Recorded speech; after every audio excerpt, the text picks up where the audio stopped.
It's been a long process. And, I started my healing journey when I was 19 and I'm 60. Um, and so much wasn't out there until like the last 15, 20 years.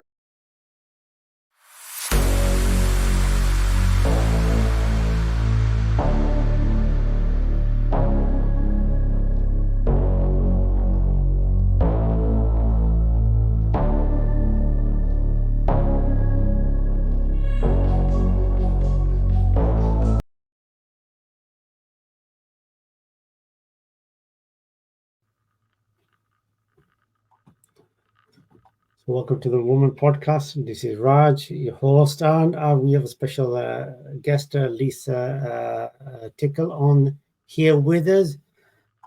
This is obviously she has a story to tell us, which is a real story. It's not a made up. It's not a fictional story or anything. This is where we want to bring people who tell their stories their way, and obviously this is how we want to be showcased. Where we're just not telling about authors, musicians, which is fine, which is what we do, but we also want to tell real stuff which is happening, so people learn more about it, get them more educated, and it improves people. And if people are suffering from it, they can give us their comments, and they can improve it, can improve them and other people as well in the society. That's what it's all about.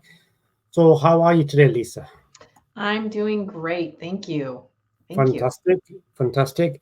So we will obviously begin with this. Obviously, uh, obviously, when I contacted you on a matchmaker, obviously, it said obviously you're a child. You suffered obviously child abuse. We know it's a massive thing in the world. It's a massive thing, isn't it?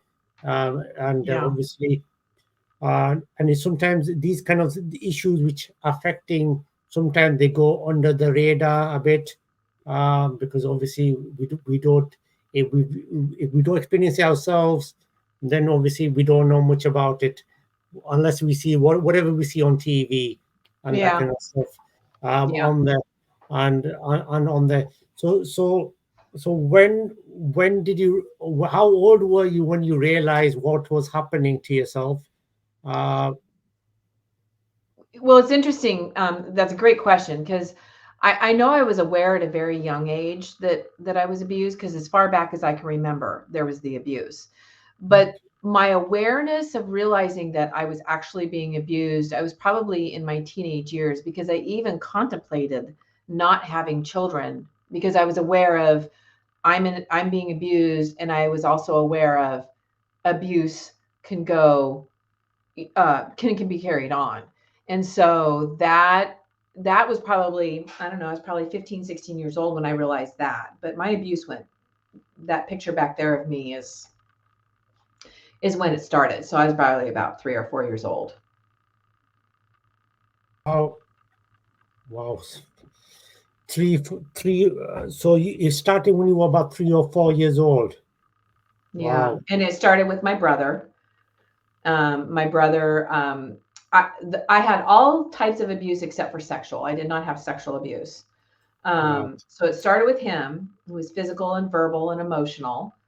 Um, what I didn't realize until much later in my life was that my parents also abused me. One, in that they didn't protect me, they never stopped him. But it got to the point too where my mom actually used the abuse to help control me. So it kind of went, it got real dark. So your brother was doing the abuse initially, but your mother, instead of helping you, what did she like take his side, your brother's side in a way? Well, it was weird because really her abuse started to get, she didn't protect me when I was when I was really little. And it's just, they didn't stop him. So I guess you could say they kind of took his side. They didn't stop him. I don't know if they realized the extent of what he was doing. But when I was about 11 or 12 years old, I started putting weight on because I started emotionally eating, but I didn't realize that that's what I was doing. So I started putting weight on. And for my mom, it changed our relationship because before I was this pretty little girl that she could dress up and fix my hair up, and I was in ballet. All of a sudden, I'm putting weight on. I'm not that cute little girl anymore. So she started getting vicious. And instead of teaching me how to lose weight, she used it against me. And so it just seemed like she was always mad at me, and she would call me names. And it was like, well, for instance, one time I got in trouble. I don't remember what I did wrong, but I got in trouble with my mom. And instead of my mom saying, wait till your dad gets home and finds out, it was wait till your brother gets home and finds out. So she used the abuse. That's what I meant when I said she kind of used the abuse to help control me. Because frankly, that shut me up. That shut the conversation down right away, because I didn't want my brother to deal with me. Yes.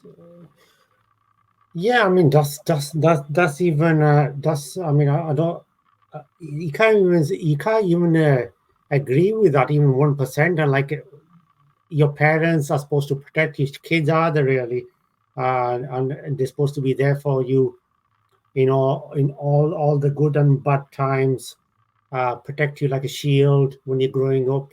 Right. And And on the but my dad would run and hide. He would literally run and hide. There was one time my brother was screaming at my mom and me about something, and I couldn't find my dad. I was trying to find him to help with the situation. He was literally hiding in the bedroom. But why was he hiding when he was a grown-up adult? And how old was your brother? Oh gosh, he's 7 years older than me. So at that time he was probably at least 17, 18. And I'll tell you, at the time it was really confusing for a little girl to try to go find her father. But what I know about him is that he was abused and he was being triggered, because the power change between my dad and my brother happened when my brother was like 14. And I remember this. I remember my brother was going to get in trouble for something. And my dad brought in the paddle to paddle my brother. And at that point, my brother was bigger than my dad. And I was literally standing there. I don't know why I was in the room, which was really weird. But my brother just stood up and took the paddle right out of my dad's hand. And he said, you're not going to hit me. So I know at that point that the whole power trip between my dad and my brother changed. And my dad was afraid of my brother. And he should have. My brother was a lot bigger and he got physical. And so, and back then, and I say back then because I'm 60 now, there wasn't a lot of protection for children. So it's not like I could run and call 911. There wasn't laws in place to protect children. So maybe the police would have come out. Maybe they would have talked to my brother, but there was no laws in place. My brother hadn't broken a law. Laws didn't come into place to protect children until like late 1980s and 1990s. But but obviously, I mean, if your brother was, he was doing that to the dad, even though he might be larger, but a parent is a parent, isn't it? Really, I mean, they, it's their house, it's their power. So why didn't he just put the foot down saying, "This is my house, you can't do that"? Simple. I actually asked him that. I actually asked my dad that. I asked him that when I was an adult. Excuse me. I asked him why he didn't stop it. He wouldn't even look at me. I was sitting on the end of the couch with him. I was facing him, and he wouldn't even look at me. And I just saw his chin start quivering, and he started trying not to cry. He wouldn't answer my question. I think my dad had so much fear in him. And I think it was a big trigger for him because he literally ran away from home when he was 14 because of his abuse. Right. So it was almost like he was being triggered and he didn't know what to do. And the thing is, we don't know what to do in these situations, really, especially when we're kids. We don't know what to do. Right.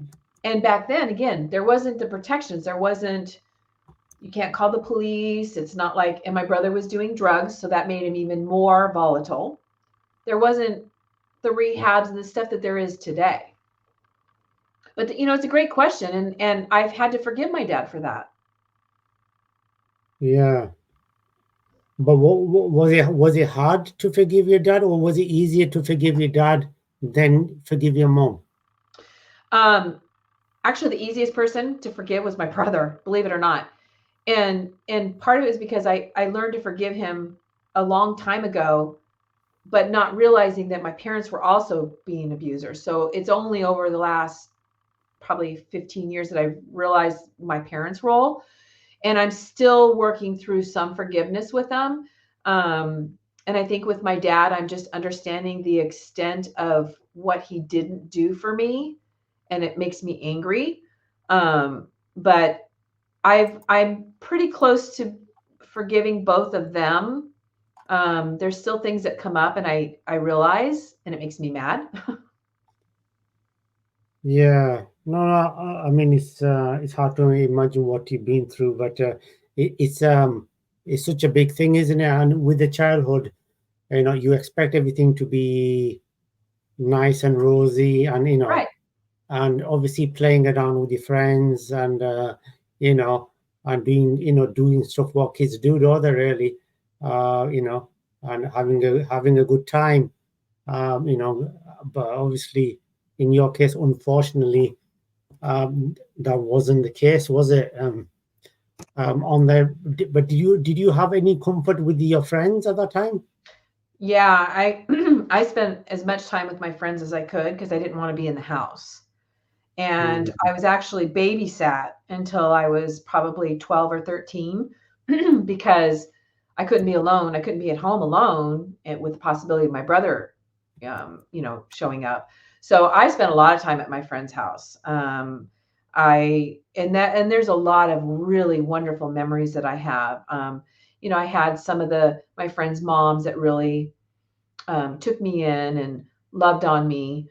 They didn't know what was going on because I didn't talk about it. So I got a lot of fulfillment out of being with my friends and spending time with them and being away from the house. And I was involved in a lot of stuff like Girl Scouts and stuff like that. So I tried to keep myself out of the house as much as I could. Yeah. No, that's probably. But for someone, I mean, I've checked recently on the National Children's Alliance, where it says more than 600,000 kids in USA alone suffer from child abuse. Oh You yeah. know?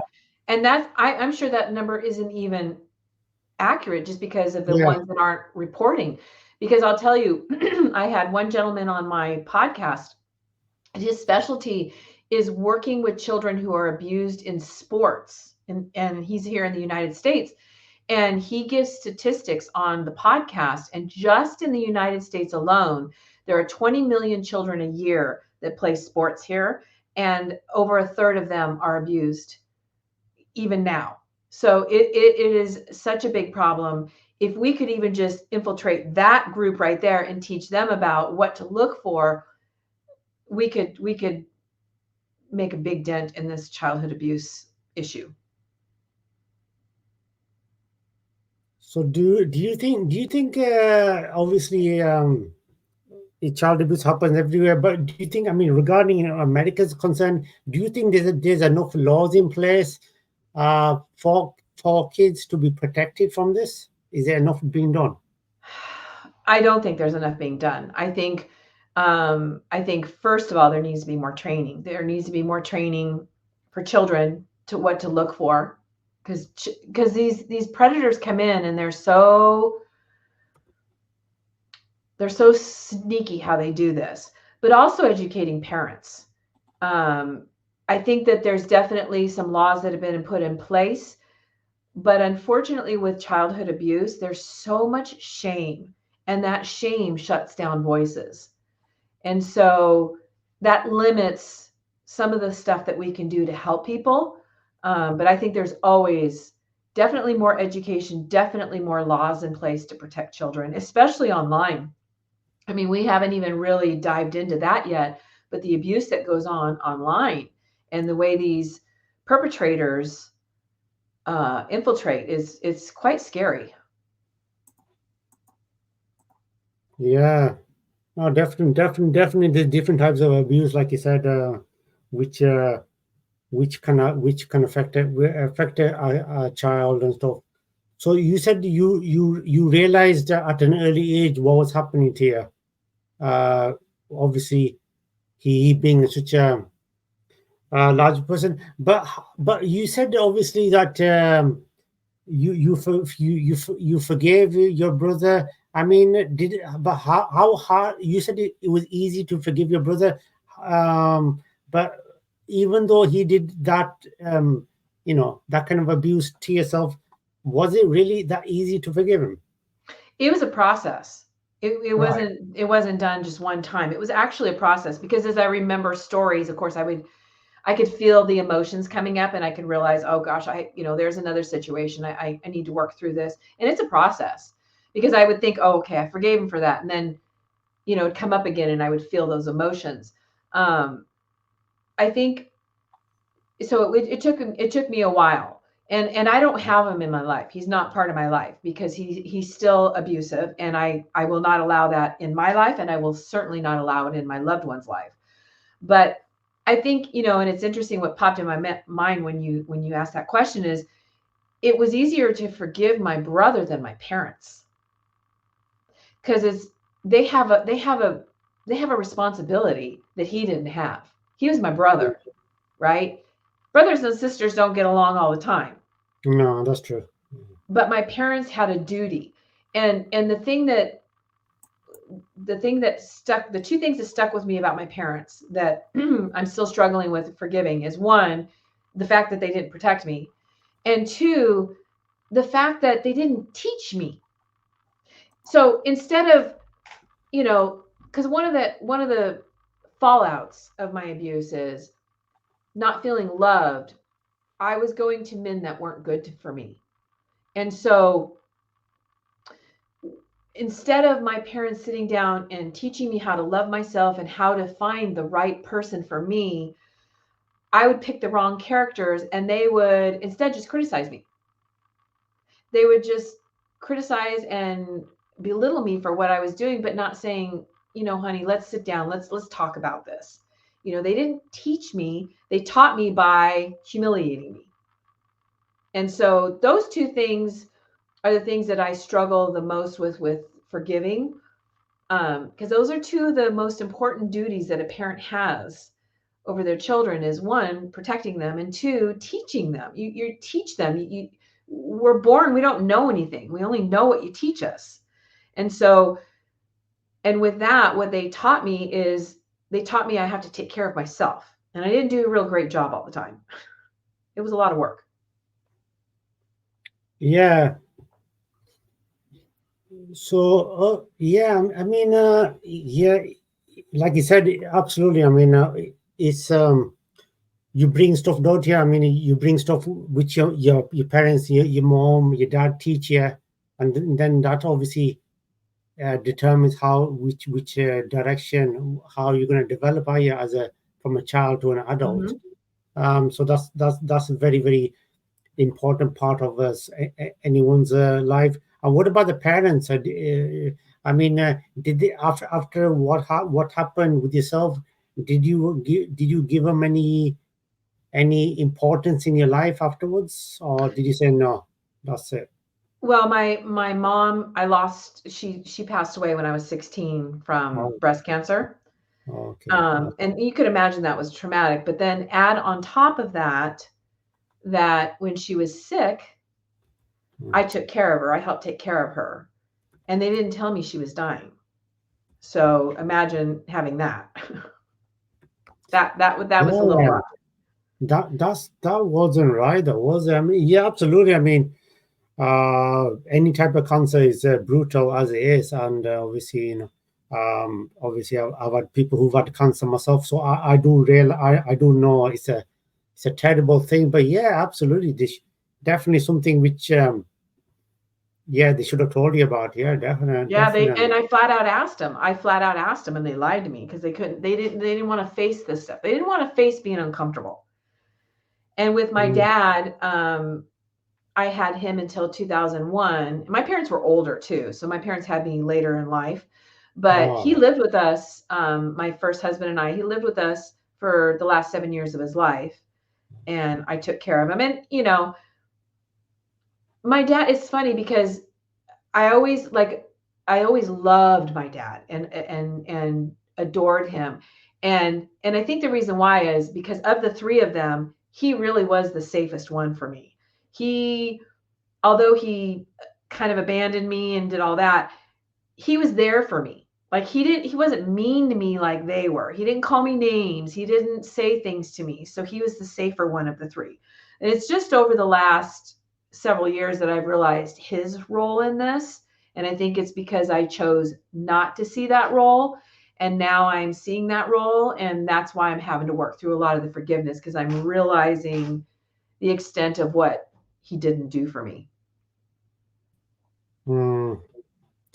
Yeah. I mean, because with parents, isn't it? I mean, obviously, with you've got friends and you have other people in your life, but when you're growing up, I guess the parents are the main Mm-hmm. for a kid. Obviously, when you're growing up, it's a little bit different. But obviously, when you're a child, obviously, you see parents, which play the most important part of your development on Right. how and how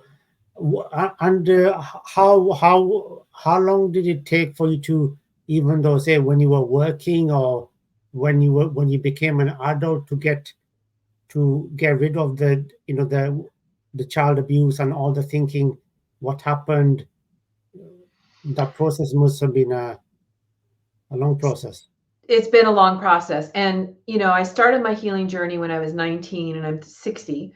Um, and so much wasn't out there until like the last 15, 20 years about trauma, about childhood abuse. I mean, we're learning so much of the effects of what it has, not just mentally, but physically on people. And so I had been, because I remember at 19, I didn't like the way I felt. I didn't like the pain. I didn't realize that's what it was I was feeling, but I didn't like the pain and I was trying to get rid of it. So I started at 19 and there wasn't a lot out there. I would go to therapy when I can afford it. But it's really been probably the last 10 years, 10, 12 years that I've really done a lot of deep healing. And I think that there's a lot more stuff out there. There's great books, there's great podcasts, there's certainly more therapy, and there's just more awareness because so many of these thoughts and feelings that I had in my head, I thought was just me. I thought it was just me and I'm a mess. But in reality, when you were now seeing that so many of these things are common factors that so many people deal with, and we shut it in and we don't share. And so I would say the last 10 years have been really, I'm able to manage the childhood abuse instead of it managing me, which that's what I was doing for years. I was in survival mode for years. I just did a podcast on that. And you do things in survival mode that you wouldn't do ordinarily. And that's a whole situation that I had to learn to forgive myself for the behavior that I did in my survival mode as well. Yeah, yeah, definitely. I mean, it's something which is one of those things which, like you said, would take a long time to heal for sure. Because if Uh, you think about it, it's your foundation, right? When you're a child, your very foundation that your parents are supposed to help you build was broken. So my very foundation and the ordinary everyday things that other people learn, I didn't learn. So that's why it's really important those first few years. That's your foundation. yeah, yeah, sure, yeah, absolutely. So you think I mean, what kind of help is there now for kids who are suffering from child abuse? Are there like special groups which child can go to, or what kind of situation is it? There's a lot now. There's there's some great doctors out there that they have discovered that not only does trauma affect your subconscious, which that's where you get triggered and reacted, but you also hold the childhood abuse physically in your body. And so just learning about those things, and there is so much help out there now and so much hope, because you can get to a point where you can manage the childhood abuse effects and it's not managing you. So there's books, there's podcasts. I mean, you do got to be careful about what you read, because everybody of course thinks that they're an expert on this. But there's so much more therapy now. I highly recommend, though, anybody that gets into therapy that has childhood trauma or abuse, you go to a trauma therapist. Talk therapy only helps so much. You need trauma therapy, and it's out there, and it's becoming a little bit more affordable. And I'm actually doing some research to see if I can find some more affordable things for people. But therapy is a big one. There are groups. There's even there's a couple Facebook groups I'm even on that are private to help with abuse, and they're really great. And it's just a great place that you have something in common with other people, and you can talk, and you can share. So there's a lot more. And I'll tell you, one of the things, and I didn't realize it at the time, that really helped me was being physically active, because the trauma does settle in your body and you need to physically get it out. And I realized a long time ago, I just didn't understand the effects of it, is that my number one stress reliever is to go and exercise, either go for a walk, get on my bike, to get that deregulation out of your system almost, but there's a lot more out there. Just the fact that we are now understanding the depths of trauma and what it can do is huge. Because again, back when I was a kid, okay, you were abused. There was nothing out there. They didn't understand trauma the way they do now. There's some great experts out there. I've been doing so much research on trauma, and a lot of the guests on my podcast, and you can just see the commonalities among all of them. It's really interesting. Yeah, I mean, even if you type in childhood trauma, a lot comes up even now. And obviously, like you said, obviously at that time there wasn't much on there, and obviously online didn't even exist then, did it really? So there wasn't nothing there as well. No, So remember, there was no laws in place even protecting children. Not until the late 1980s, there was no laws in place to protect children.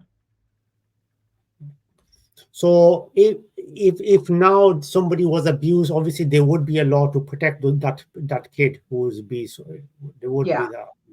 Yeah. I don't know if it's all, the exact accurate way to handle it. I mean, imagine a kid's in a home and they're being abused, and then they get yanked out of the home and they get put into a foster care situation. Sometimes you're adding more trauma. The system's not perfect at all.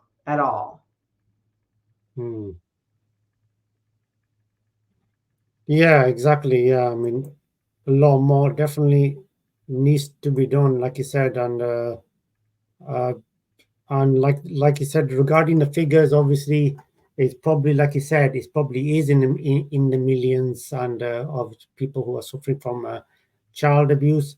And so so it's probably, I mean, child abuse, as the name obviously is, like you said, it is obviously, it's the parents, or it's obviously the siblings, which are obviously causing the abuse. But there's definitely no excuse for it, though. I mean, how can you justify something like that, though? I mean, if you're 17, you know what you're doing. If you're right, that's what I don't understand, because abuse is passed down. Abuse is even generational, and so both my parents were abused, right? And so it makes sense. The question I have is very similar to what you just asked. I don't understand. You know better. You know how you were abused. Why would you want to carry that on? That's the thing that I don't understand. But what I will say about that in my own experience, when I did decide to have my son, I decided, yes, I want to have a family. And I just remember with my son, I was so committed to him and absolutely promised him that one, I wouldn't never lie to him, and two, I would never hurt him. I would never abuse him. And I didn't.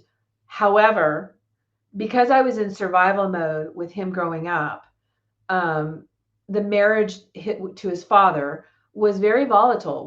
We were fighting all the time. My son lived in constant strife. He heard things he should have never heard. It was a very unhealthy home for him. And even though the abuse wasn't directed at him, he still lived in a home that was unsettled. He lived in a home where there was strife. He lived in a home where the parents didn't get along. And so that was not a healthy place for him. And so I wouldn't say he was directly abused, but he certainly was in a traumatic situation.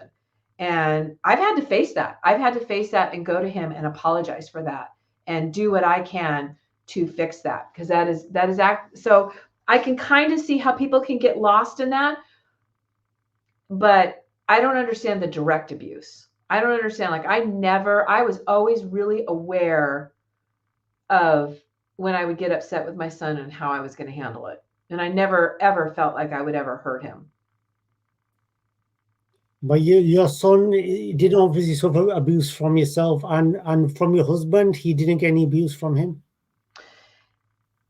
Yes, not physical,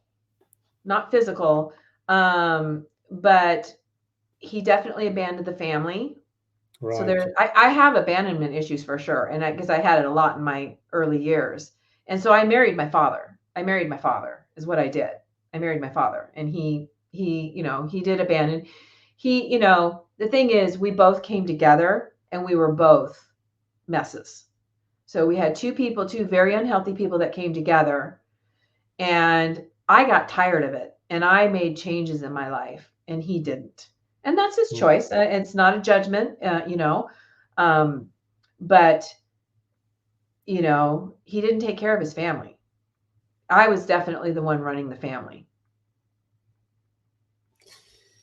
Yeah, I mean, probably that's the last thing. Yeah, you wanted, I guess, when you got married, I guess, and obviously you were starting a new chapter, weren't you, of your life, and then obviously having a family and stuff on there.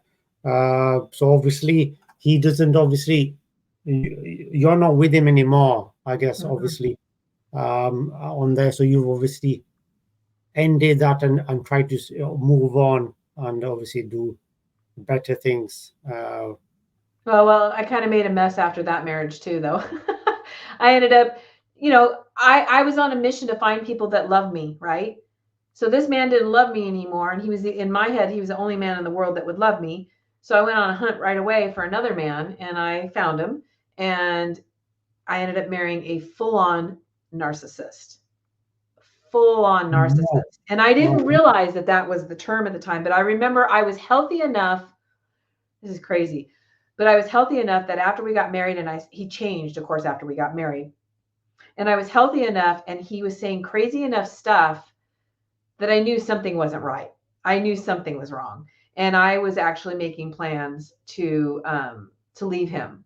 And I needed to save up money, and I was going to have to literally start my life completely over and leave with only my clothes. And I was willing to do that. And he ended up getting diagnosed. He had cancer when I met him, but it changed and it ended up taking his life. And I stayed with him, and I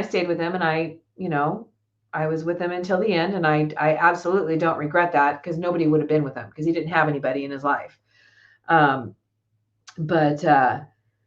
That one caught my attention. I really had to go deep, and I really went deep and figured myself out. I am since remarried to a completely different man than I've ever been married to. It's a very healthy, loving relationship. We both work really hard at it. It's, but it took me getting hurt quite a few times, and it's my own fault. Okay. You think, I mean, And you think it is your fault for what happened with your marriages? I mean, sometimes you do get married to the wrong person, uh, Yeah. and they did. And some people have an act, don't they? Like they look good, they look really nice, and then when you marry them, they're the opposite. Well, yes, I do feel like, and I'll tell you why. The first one that was my first husband, you know, it was both of us. But the second one was for sure my fault. You know why? Because my intuition told me when I first started talking to him, don't talk to him. Don't talk to him. I kept talking to him. I heard, don't go on a date. I went on a date with him. I went against my own intuition. And so that was definitely my fault. So when he switched, once we got married and he showed his true colors and he was doing all the narcissistic behavior, then I realized that's why I shouldn't have even talked to him. That's why I shouldn't have dated him. That's why I shouldn't have married him. Hmm. The first one, I was really young and we both came together. But the second one, yeah, that was my fault. Always listen to your gut. Always, always, always. Yeah, absolutely. Just a slight, I think it's just a slight glitch there, but yeah, absolutely, 100%. Yeah, definitely. You have to do these days, and even now, it is obviously difficult to find the right person, whichever gender and whatever whoever you're looking for. It's not that easy, like maybe it was a long time ago. So yeah, definitely. So you have to be very, very careful of your Mhm. choices, absolutely on there. And what would you advise anyone who is going through a child abuse? What's the best way to heal themselves? What do they need to do? Great question. And it's a big question. I mean, the Mm, first thing for me that really helped me come out of this is building a relationship with myself because I didn't have one. I mm, didn't know who I was. I didn't know what I liked. I didn't know me. And I'm not going to have loving, healthy relationships with others until I have a relationship with myself. And in that relationship, it's giving yourself grace when you make a mistake because we're so hard on ourselves. Because what ends up happening is we end up abusing ourselves because that's what we know. And so, building a relationship with yourself, getting to know yourself, that is what is going to be your foundation that is going to deepen your healing and allow you to have, first and foremost, a healthy relationship with yourself, which is then going to open up the door for you to have healthy relationships with others. And so, that's the biggest thing for me, really, is getting to know yourself and having a healthy relationship with yourself and give yourself a lot of grace. Going through the healing process can be incredibly painful, frustrating. It can have all the emotions, and let those emotions come out because staying in you is only going to damage you. mm. Yeah, absolutely, definitely, and do seek like Lisa said, do seek help. If you know someone, or if you're suffering yourself, or if you know anyone who is, or if you're a parent and you need help, then do seek help. Yes. If you have kids, and if you think, um, you know, is something like that is happening, then do seek help. That's the best method, uh, rather than let things carry on. And obviously, that will allow you to improve yourself and heal yourself, and then obviously you can take care of your family. Uh, yeah, absolutely. First of all, thank you, Lisa, for coming on. Thank I know you. I know it's not one of those things which would be easy to discuss, and thank you for sharing what happened. Um, and obviously, I know it's not easy to discuss this. I mean, it's not probably one of the hardest things to ever to discuss, to be honest. Um, Yeah. so so obviously, hats off to you first of all to letting it out and just to sharing it on there, and hopefully, like you said. and wishing you lots of success going forward with yourself, with your family, Thank you. and I'm sure everything will going forward will be nice for you. Thank you. I'm telling you, I say this and it's not a prideful thing, but my life is so much better than I ever imagined. It was a lot of work. It's been a lot of work, but it has been worth every bit of it. Every tear, every frustration, it's been worth it. My life is better than I ever imagined. Absolutely And that's for fantastic. everybody. That's for everybody. That's not just for me. I'm not somebody special. That's for everybody.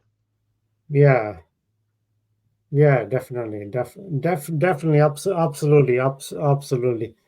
Thank you, Lisa, for coming on, and wishing you all the best there. Thank you Thank very much. you. Thank you so much.